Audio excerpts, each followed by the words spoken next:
Bendito sea, Señor. Siempre que alguien ha clamado a ti, tú has respondido. Tú eres el que inclina su oído, Señor, al clamor de un pueblo. Exaltamos hoy, Señor, esa misericordia que proviene de tu corazón, esa misericordia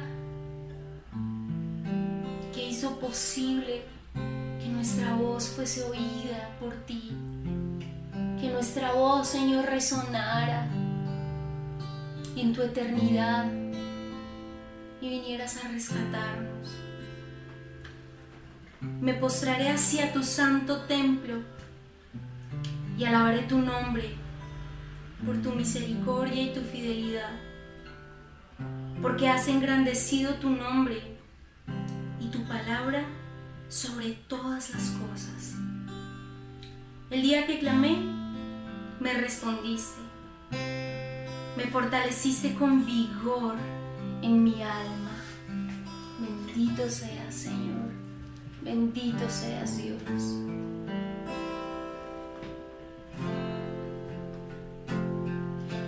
Vengo ante ti postrado, con todo mi ser te quiero ver.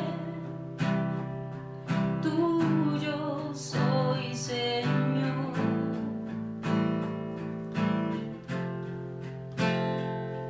Mi vida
Encendamos el fuego en el altar de nuestros hogares. A continuación, el mensaje de la palabra de Dios con el pastor Juan Daniel Buenaventura. Bienvenidos.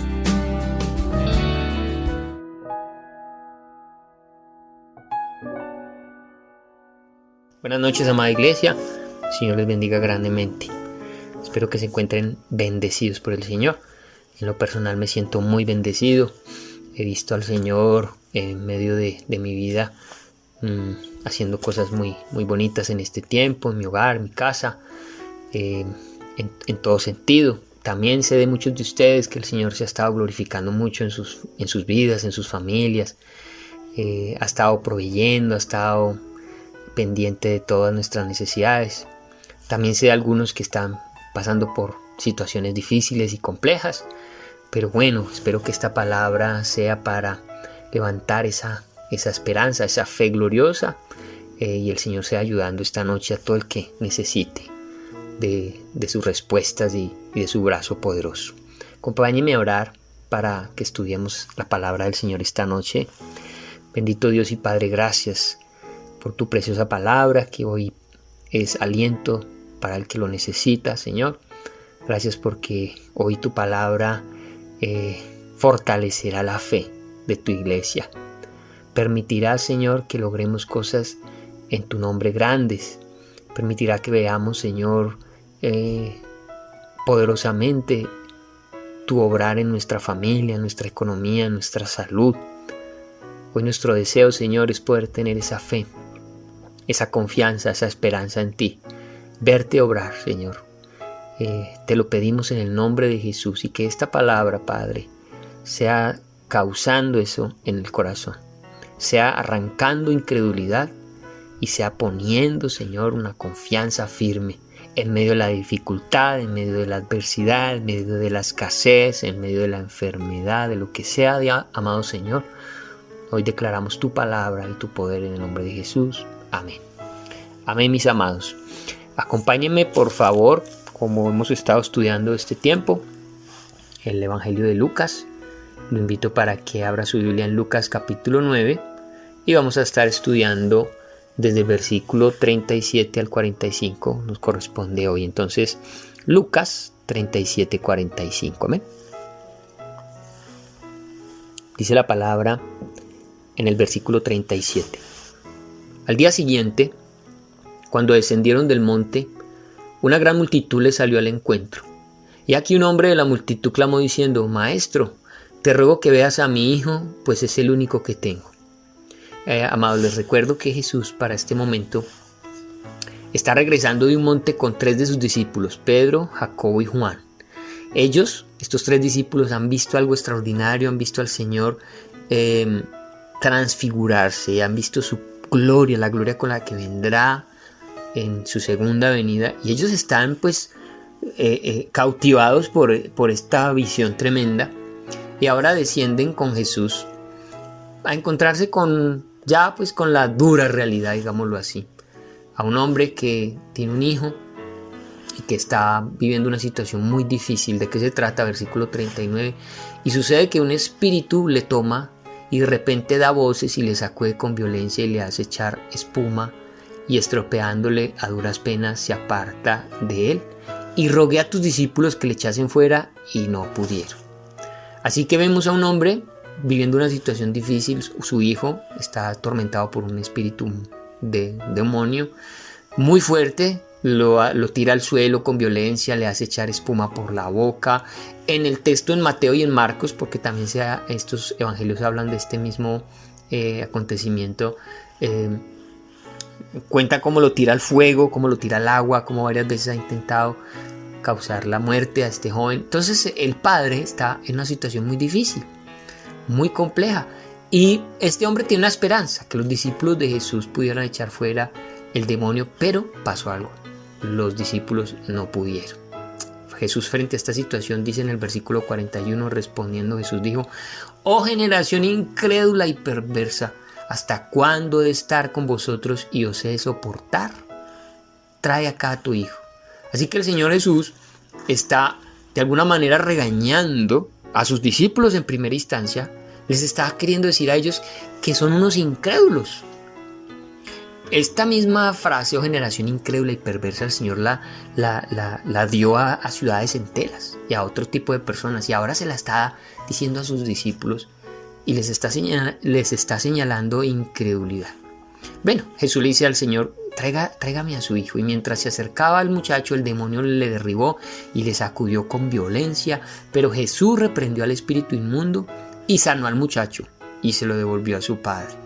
Y todos se admiraban de la grandeza de Dios, y no es para menos, porque pues ellos están viendo cómo día tras día estas multitudes han visto cantidad de cosas, de milagros. Ahora los discípulos están viendo algo que ellos no lograron hacer, y Jesús, con la autoridad y la sencillez de sus palabras, permite que este muchacho se haga libre. Y continúa diciendo en el versículo 44, Jesús le dice a sus discípulos: haced que os penetren bien en los oídos estas palabras, porque acontecerá que el Hijo del Hombre será entregado en manos de hombres. Entonces, ante la sorpresa y admiración de la gente y también de los mismos discípulos, el Señor les recuerda, les dice: muchachos, esta autoridad que ustedes ven no es para que yo ahora venga a traer mi reino. Recuerden que yo debo morir primero y luego, sí, después de resucitar y de cumplirse en algunas cosas, volveré para gobernar el mundo. Y les está volviendo a recordar esas palabras, pero el versículo 45 dice que ellos no entendían. Mas ellos no entendían estas palabras, pues les estaban veladas para que no las entendiesen, y temían preguntarle sobre esas palabras. Entonces, vemos, como ya lo habíamos hablado, para los discípulos el entender el plan de Dios del Mesías, que tenía que morir, no era fácil. Ellos no lo estaban esperando de esa manera. Y Jesús una y otra vez se los advierte, porque cuando llegara el momento ellos debían estar preparados para enfrentar ese momento tan difícil. Bien. De manera entonces que estos discípulos están preocupados. Ay, ¿por qué nosotros no logramos echar fuera a este demonio? Dice el texto en Mateo, donde también hablan de esta historia. Recuerden Mateo 17, en el versículo 19 al 20. Allí dice la palabra que sus discípulos habían entrado en una casa con Jesús y se acercaron y le preguntaron eso. Entonces, viniendo, dice el versículo 19, viniendo entonces los discípulos a Jesús aparte, dijeron: ¿por qué nosotros no pudimos echarlo fuera? Claro, ellos le dirían: Señor, cuando tú nos enviaste a echar fuera demonios a las ciudades, nosotros vimos cómo Satanás huía de las personas, vimos a la gente ser sanada, en fin, ¿por qué en esta ocasión no pudimos lograrlo? Y la respuesta de Jesús va en esa misma dirección en la que él también les había dado este regañito arriba en el versículo 41 en torno a la incredulidad. Y Jesús les dijo: por vuestra poca fe. Ese era el problema de los discípulos. Y me cae como anillo al dedo para este tiempo los que han escuchado una historia de una muchacha por internet, por el WhatsApp, por todos estos medios. Una mujer que dice que con un pelito que aparece en la Biblia uno se puede sanar del coronavirus. ¿Lo han escuchado? Y esta mujer habla de fe. Bueno, pues nuestro tema de hoy es en torno a la fe. Pero yo quiero que escuchen a esta mujer. Escuchemos lo que esta mujer dice y continuamos. Aquí los voy a dejar con la grabación que tengo aquí, porque quizás hay alguien que no haya escuchado esta historia. Ahí los dejo con esta historia, miren. Espero se encuentren súper bien. El video de hoy es algo súper diferente, algo que me tiene muy impactada. Nos llegó una nota de voz donde nos dicen que a una persona se le presentó un niño. O sea, todos los que en Dios escuchen esto, los que no se pueden ir. Y el niño le dice: si ustedes se han dado cuenta, están pasando muchas cosas de la Biblia. De hecho, cada fecha dice algo de todo lo que estamos viviendo y es algo muy raro. Y se le presentó un niño y le dijo: la cura del coronavirus se encuentra en la mitad de la Biblia. Vas a encontrar un pelito y ese pelito lo vas a poner a hervir, y a las personas que tienen coronavirus se van a curar, y a las personas que no lo tengan no les va a dar. Chicos, miren cómo tengo los pelos. O sea, estoy súper impresionada porque ya encontré el pelito. Es muy raro que todas las Biblias tengan ese pelito. Justamente en la mitad yo lo encontré en el Salmo 91. Si tienen Biblia, busquen. Me pueden decir que estoy loca y lo que quieran, pero la fe mueve montañas. Y si en este momento nos puede salvar la fe, o sea, todos vamos a encontrar ese pelito. De hecho, yo ya lo encontré, les voy a mostrar la foto, ya encontré el pelito. Bien, amados, ahí se dan ustedes cuenta que pues ella dice algo muy tremendo. Dice, en este momento nos puede salvar la fe. Amén, claro que sí, amén. El problema es que no hay una claridad en torno a la fe. Parece ser que la gente hoy en día tiene una idea de fe muy extraña, pues no es la fe bíblica. Notan cómo ella, por ejemplo, menciona a Dios, menciona la Biblia, incluso hasta dice, el que no crea que se vaya, ¿sí? Menciona incluso parte del texto del que estamos leyendo aquí en Mateo, cuando Jesús en Mateo 17, en esta historia, habla acerca de que la fe mueve montañas, incluso también lo menciona ella. Pero, ¿será esto fe? ¿Tú crees que echando un pelito a hervir puedes sanarte de el coronavirus solo por el hecho de que estaba en la Biblia? Creo que es muy importante que entendamos en qué consiste la fe bíblica, ¿sí? Nuestra fe no es una fe fetiche, nuestra fe no es una fe hechicera, nuestra fe es una fe objetiva. La fe que tiene el mundo, yo lo veo así, es claro, es una fe subjetiva, es injustificada, no es racional, aunque mencioné la Biblia. Pero la fe del creyente, la verdadera fe, pues se basa en hechos reales. Jesús es un hombre histórico. La historia se parte en dos, antes y después de Cristo. Nuestra fe no solamente es intelectual, porque creemos en el hecho de que Cristo vino a la tierra. Nuestra fe también transforma nuestras emociones y nuestras acciones. Sí, esta mujer está emocionada. Seguramente la fe que tiene, ella dice, tengo los pelos de punta. Esa fe que ella tiene le afectó las emociones, seguramente. La fe también lleva acciones. Claro, ella va a calentar el pelito, a hervir el pelito con agua y se lo va a tomar. Pero no es una fe intelectualmente sana. No podemos tener esa clase de fe. Nuestra fe está basada en hechos concretos que la misma palabra del Señor enseña y que la experiencia de los que viven con Cristo tienen hechos concretos. Así que la verdadera fe afecta el intelecto, las emociones y las acciones. Eso es lo que enseña Hebreos capítulo 11. Si ustedes miran el capítulo 11 de Hebreos, que es el capítulo más extraordinario en torno a la fe, uno ve que estos hombres, que la fe que tuvieron les afectó completamente sus vidas.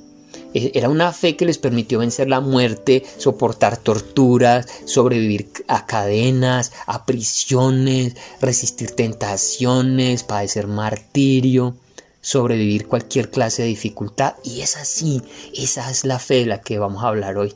Una fe que nos permite sobrevivir a cualquier tipo de dificultad, como la que podemos estar viviendo usted y yo en estos tiempos. Volviendo entonces al tema, el problema aquí, la respuesta que les da Jesús a ellos es: ustedes no lo pudieron lograr por vuestra poca fe. El texto en Mateo habla acerca de que Jesús les dijo, porque si ustedes tuvieran fe como un grano de mostaza, entendiendo que el grano de mostaza es pequeñito, es muy pequeño. Ahora es raro, por vuestra poca fe, pues si uno mira el granito de mostaza, pues bueno, Señor, tú dijiste que como un grano de mostaza, ahí está, poquita, chiquita. Pero Jesús no se refería al tamaño en sí, se refería a lo que es capaz de hacer un grano de mostaza. Un granito de mostaza, una vez que es sembrado, dice la Biblia, se convierte en un arbusto, la más grande hortaliza, que puede incluso permitir que los pajaritos hagan nidos en sus ramas. La fe de la que habla Jesús es una fe creciente. Es una fe que para este momento los discípulos ya tenían que estar desarrollada. Ya llevaban 2 años y medio con Jesús y habían visto cantidad, lo mismo que la gente que las personas, las multitudes lo habían visto. Pues mire, dice la palabra que se sorprendieron de ver lo que estaba haciendo. Pero estos discípulos no habían desarrollado esa fe. ¿Qué estaba sucediendo? ¿Por qué tenían poca fe? ¿Cómo podían aumentarla? Quizás es lo que tú y yo necesitamos hoy entender. Y ellos, ya para este momento les digo, no deberían ser hombres de poca fe. Quizás al principio, cuando iniciaron. Y es más, en muchas ocasiones, estudiando la historia de los discípulos, Jesús los llamó muchas veces hombres de poca fe, hombres de poca fe. Quiero que miremos rápidamente 4 textos donde el Señor Jesús les hace ese reclamo. Frente a necesidades físicas que ellos tuvieron y frente a necesidades de protección, como las que tú tienes y yo tengo.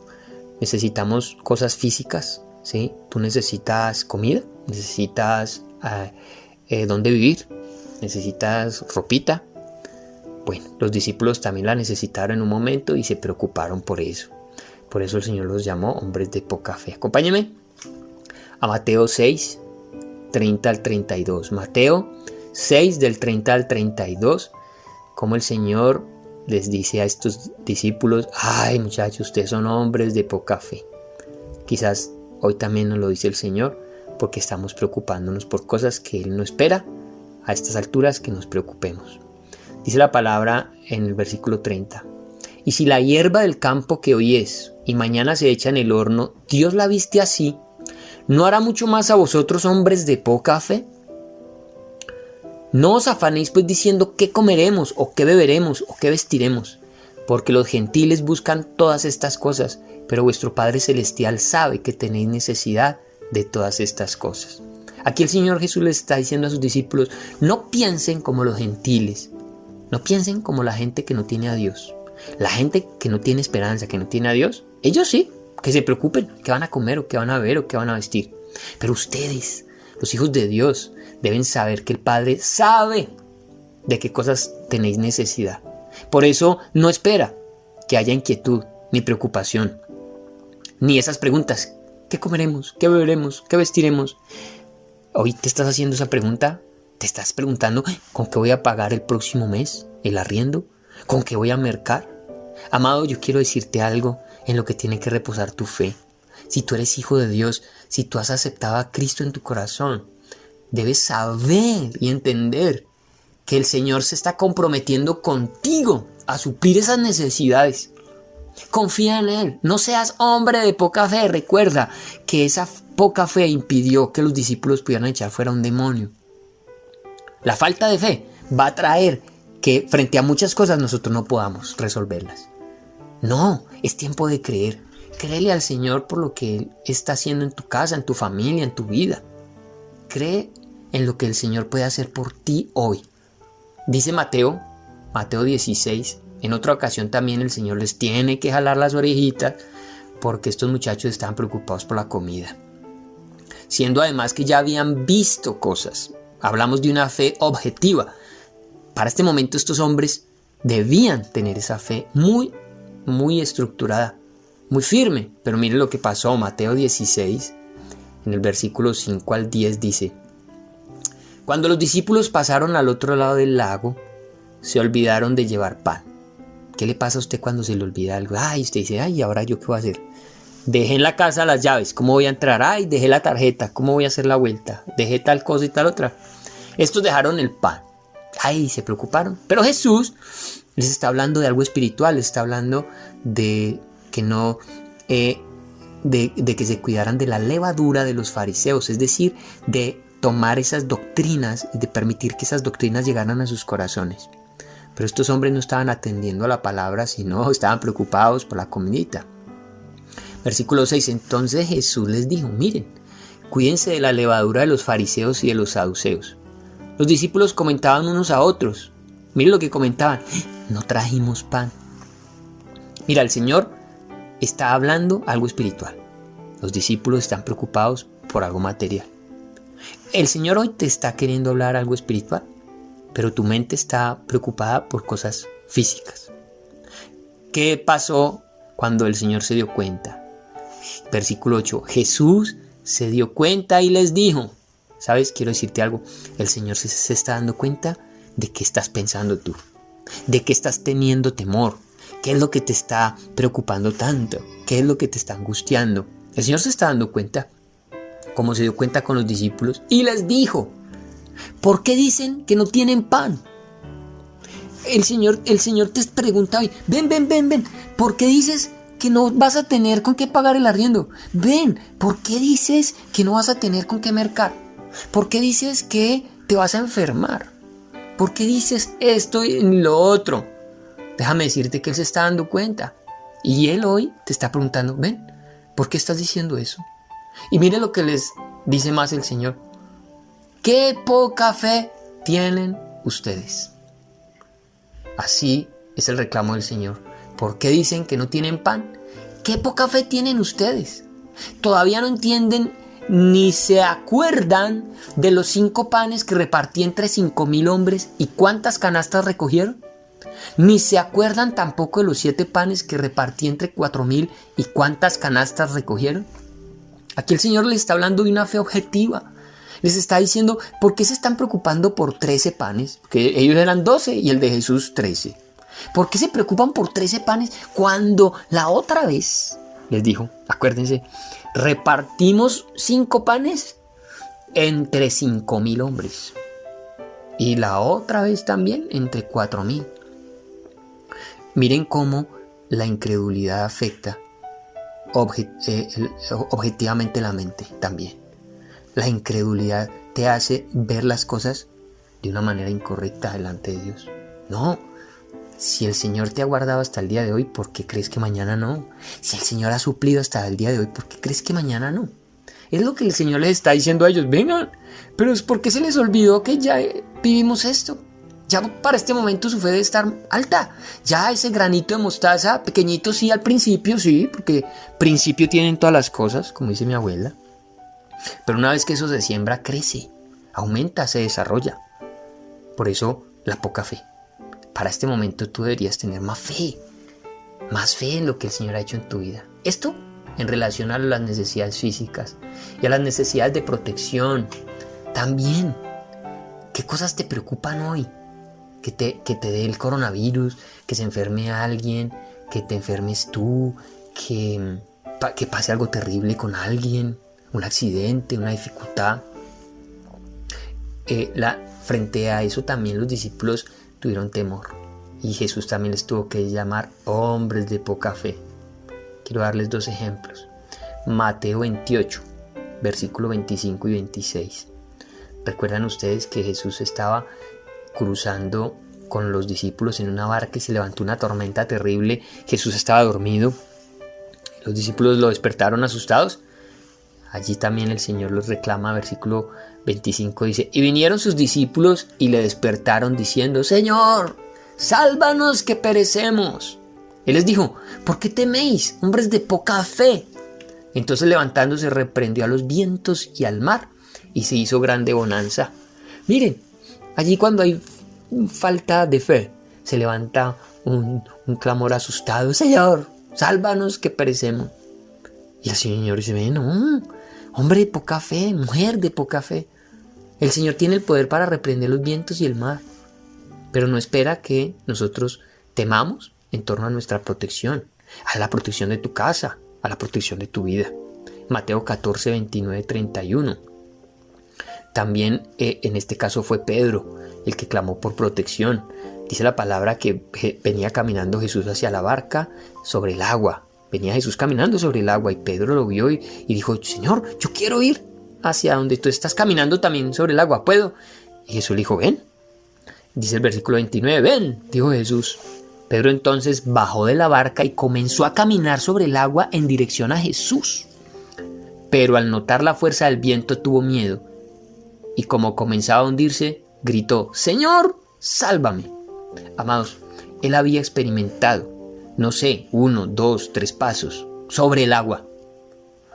Ya era una evidencia objetiva que aunque no es normal que alguien camine sobre el agua, él lo estaba haciendo por el poder de Dios. Dios le había dicho: ven, mira, yo no sé qué te dice el Señor hoy que hagas. Algo que de pronto suene loco. algo que sea difícil de lograr, un reto para tu propia vida. Y tú le has dicho al Señor, Señor, lo hago, y él te ha dicho, sí, hazlo. Y de repente tú te animas, pero cuando viene la prueba de la dificultad, porque necesariamente va a venir, pierdes la fe. Quizás estás a punto de botar algo a la basura, de echar atrás un proyecto, un plan. Estás dudando porque ves que el viento sopla y que el miedo toca tu corazón. Y Pedro le gritó, Señor, sálvame. Al momento Jesús lo tomó de la mano y le dijo, qué poca fe tienes, ¿por qué dudaste? Claro, que si hubiera bajado de la barca y se hubiera hundido, pues no experimentó nada raro. Pero él ya había caminado unos pasitos, ya tenía la información de que sí se podía. Así es igual con el Señor ya te ha dado a ti información de que sí se puede. Él ya lo ha hecho en el pasado y espera que tú confíes hoy como lo hiciste en el pasado, para que veas la gloria de Él como lo hiciste en el pasado.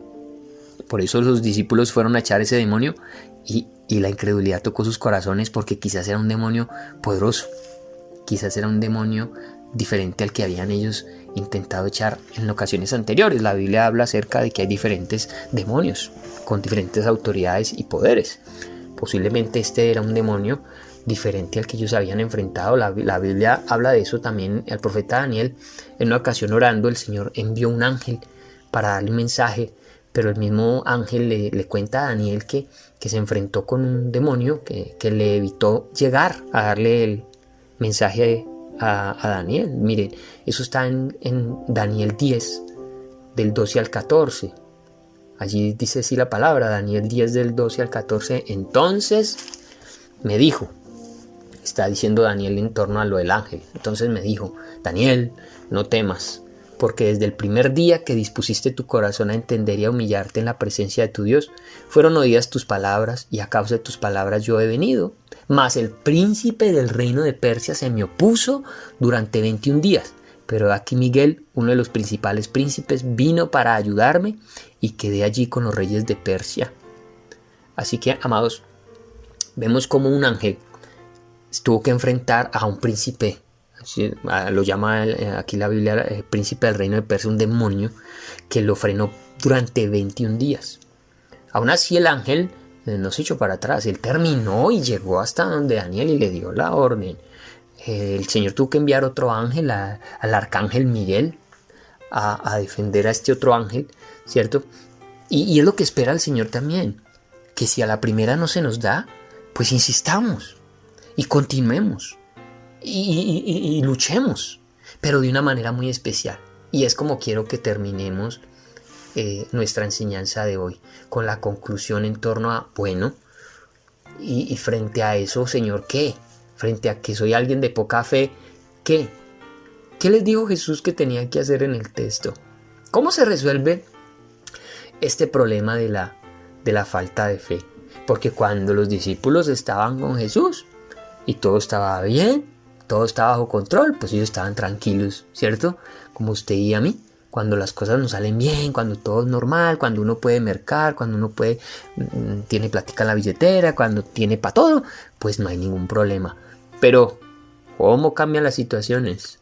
Cuando se afecta la salud, cuando se afecta la alacena, cuando abrimos la neverita y ya no hay nada que comer. Ahí es en donde la fe se hace urgente y se necesita una gran fe, se necesita una gran confianza en el Señor Jesús. Pero ¿cómo? ¿Cómo lograrlo? Eso es lo que quiero que miremos. Dice la palabra ya no en Lucas. La solución la habla Marcos, capítulo 9. En el versículo 29, el Señor da la solución. Dice la palabra en Marcos 9:29. Y Jesús contestó. Recuerden a la pregunta, ¿no? Señor, ¿por qué nosotros no pudimos? Jesús les contestó, por vuestra poca fe. Pero también más adelante, en el versículo 29 en Marcos, les dice, Jesús contestó, esa clase solo puede ser expulsada con oración. Con oración, lo dice la Nueva Traducción Viviente. Así lo dice en la Nueva Traducción Viviente. la versión Reina Valera, ustedes tienen allí, dice con oración y ayuno. Pero en el original no aparece la palabra ayuno, solo dice con oración. Cuando usted lo lee en Mateo, también lo lee en el versículo 21. Usted lee, pero este género no sale sino con oración y ayuno. En el original, el versículo 21 no existe. Por eso hay versiones como la nueva versión internacional, la nueva traducción viviente, que no tienen ese versículo. Y muchos se han asustado y dicen, ¿pero por qué le quitaron a la Biblia un versículo? Pues la verdad es que estas versiones se basan en documentos más antiguos que el que se tenía con la Reina Valera, y se han dado cuenta que ese versículo 21 pues no está en el original.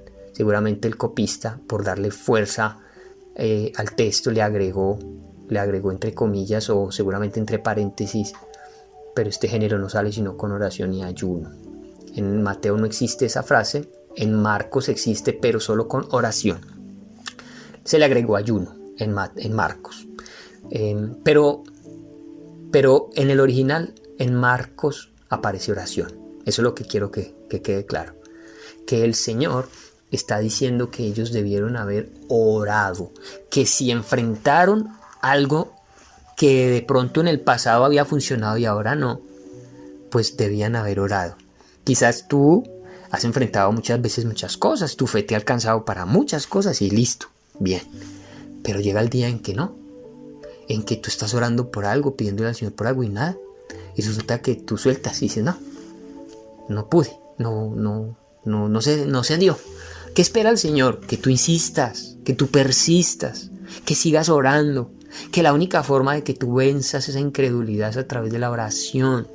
Ese género de demonio seguramente era un demonio, como les digo, diferente al que ellos ya habían enfrentado, quizás más fuerte. Pero igual el Señor les había dado la autoridad, no era falta de autoridad, no, era falta de fe. ¿Y cómo la iban a resolver? Orando. ¿Cómo vas a resolver tu problema de falta de fe en este tiempo? En oración. Estás enfrentando una situación que antes no, algo difícil, algo que te rascas la cabeza y como los discípulos dicen, ¿yo por qué no he podido?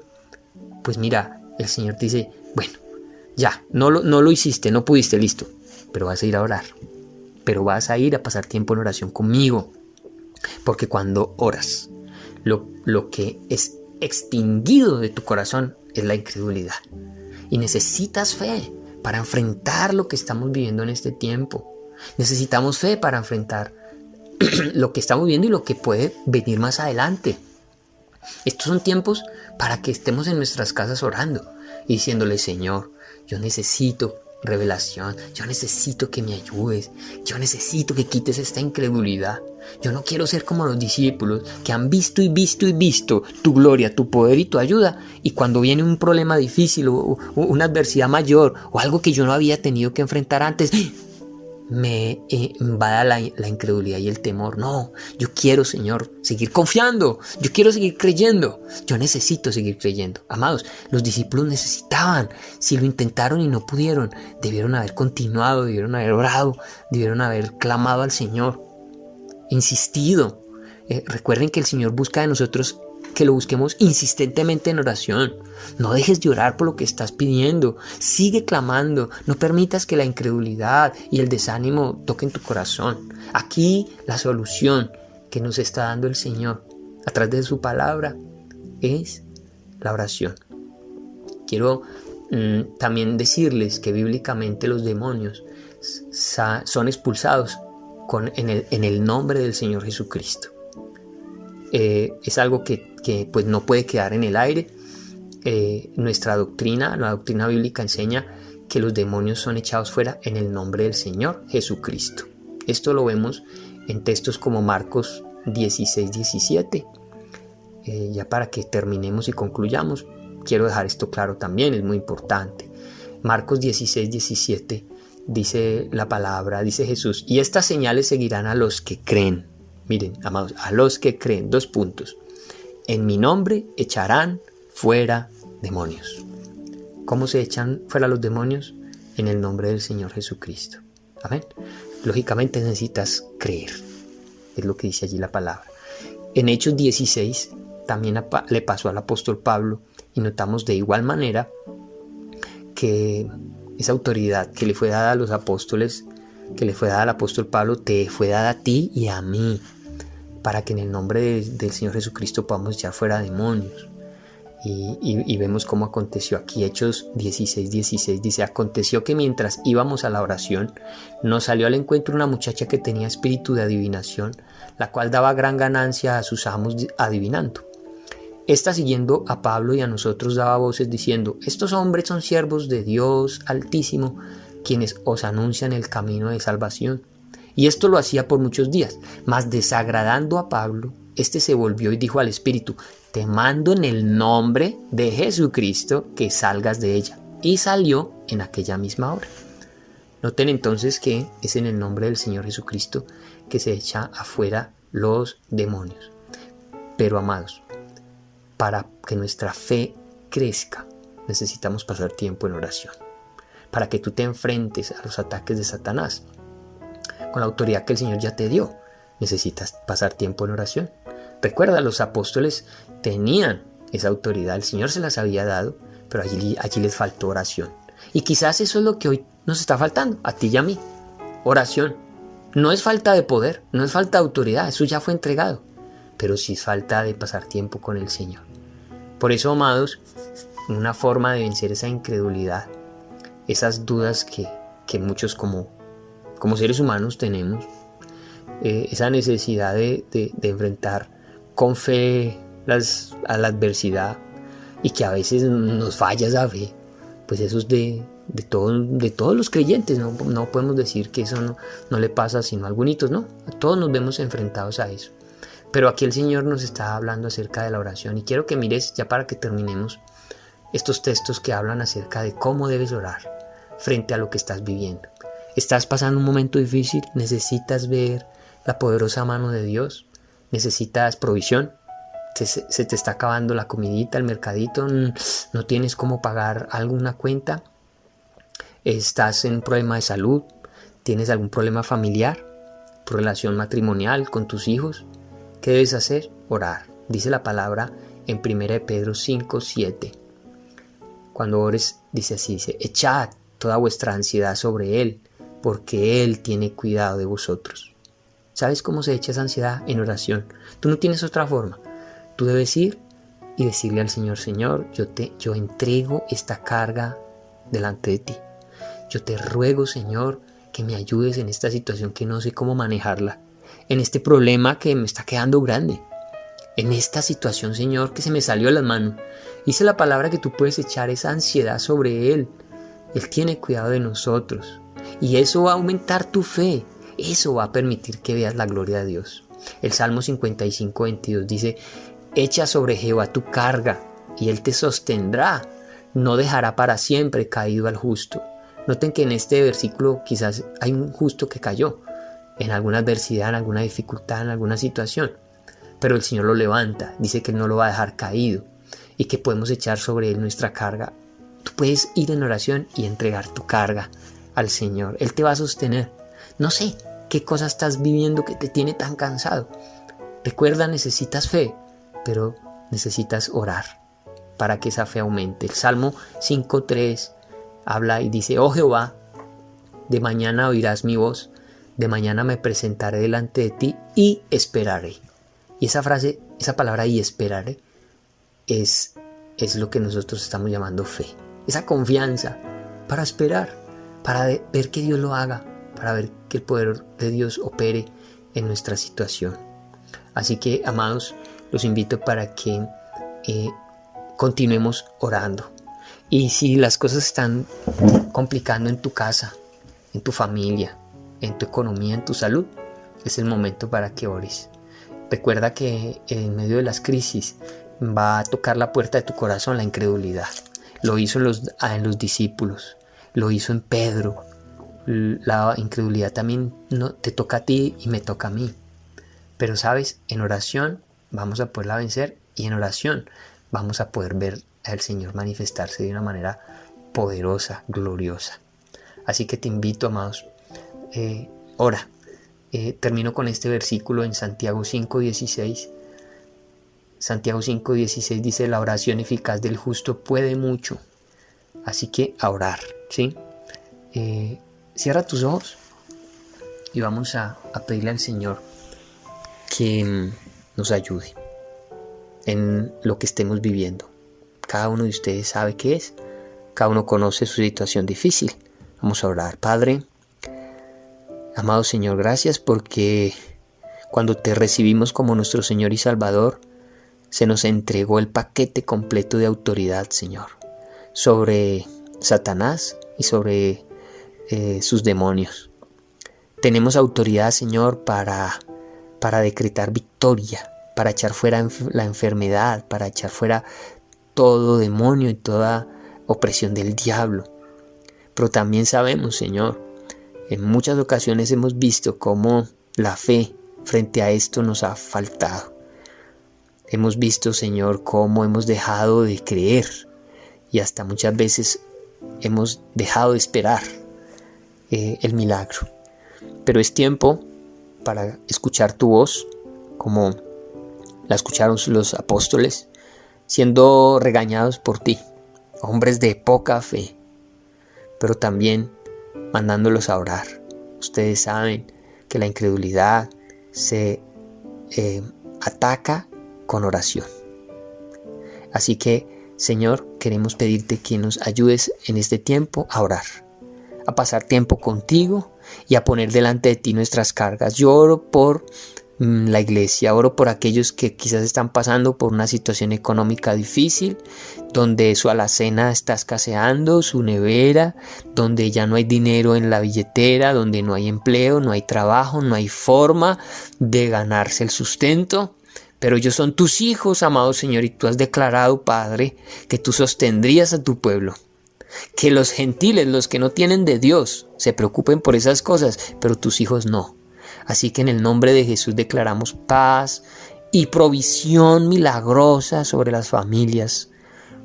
Oramos para que no falte nada que comer en cada casa, Señor, te lo pedimos. Si hay alguien enfermo, Señor, si la enfermedad ha tocado el cuerpo de alguno de mis hermanos, en el nombre de Jesús te pedimos también que sea sanándolo, Señor, y levantándolo de la enfermedad, dándole fe para creer de que en ti hay el suficiente poder para sanar. Si hay problemas familiares, discusiones, pleitos, rivalidades, celos, contiendas, en nombre de Jesús declaramos también, Señor, que tú nos ayudarás a vencer eso, que tú unirás a las familias, los matrimonios. Si hay matrimonios que están pasando por crisis en este momento, te pedimos, Señor, que sean fortalecidos en el nombre de Jesús, que haya comprensión, que haya amor, que haya entendimiento. Hijos rebeldes que no se quieren sujetar a la autoridad de sus padres, también oramos por ellos, amado Dios.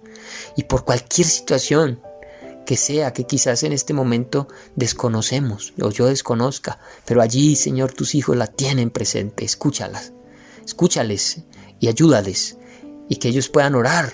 Quizás no han orado, quizás han desfallecido, quizás ya no creen. Que a través de esta palabra que hoy han escuchado puedan motivarse a orar y puedan poner esas cargas en tus hombros y descansar en ti. Te lo pedimos en el nombre poderoso de tu Hijo Jesucristo, y que se haga evidente tu poder a favor de tu pueblo en este tiempo. Amén y amén.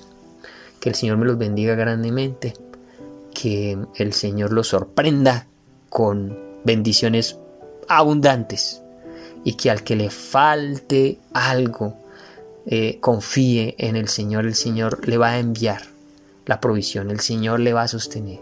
Si estás enfermo, también declárate sano, confía en el poder del Señor. Ora simplemente y pídele al Señor ayuda. Que el Señor los bendiga a todos, una feliz noche y hasta la próxima.